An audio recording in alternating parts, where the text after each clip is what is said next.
En 1598, une flotte hollandaise atteint l'île Maurice. À cette époque, l'île est totalement inhabitée. L'amiral hollandais Van Warwick prend officiellement possession du territoire au nom de la Hollande.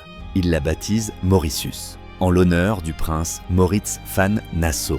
Mais contrairement à ce qu'on pourrait croire, ce n'est pas une découverte par hasard. Grâce aux cartes maritimes portugaises et aux routes de navigation, les Hollandais connaissent déjà l'existence et l'emplacement de l'île. Au XVIIe siècle, la Hollande est une superpuissance maritime. La Compagnie néerlandaise des Indes orientales contrôle une grande partie du commerce entre l'Europe et l'Asie, notamment le commerce des épices. Depuis Amsterdam, une flotte de 5 navires part officiellement vers l'Asie, l'Inde, l'Indonésie et les grandes routes commerciales orientales. Mais en chemin, près du Cap, la flotte est frappée par une tempête et se sépare. 3 navires atteignent alors la côte de Maurice et accostent dans ce qui deviendra plus tard Grand Port. C'est à ce moment-là que l'île est considérée comme une escale idéale, un point de ravitaillement stratégique et une position militaire clé.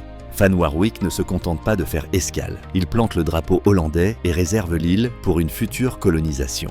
Avec le temps, les Hollandais commencent à mieux connaître l'île. Ils découvrent son potentiel économique et identifient rapidement le bois d'ébène, extrêmement précieux en Europe, utilisé pour les meubles de luxe, les instruments et les décorations nobles. Mais il y a aussi une autre raison majeure, la rivalité européenne. À cette époque, les mers sont une véritable guerre économique entre Portugais, Anglais, Français et Hollandais. Coloniser Maurice permet donc d'empêcher un rival de s'y installer, de sécuriser la route vers l'Asie et de créer un poste militaire avancé. Ce n'est qu'en 1638 que les Hollandais lancent une installation permanente. À partir de ce moment-là, la colonisation commence réellement, et ça, c'est la suite de l'histoire. Si tu as appris quelque chose et que tu souhaites en apprendre davantage sur l'île Maurice, partage et abonne-toi.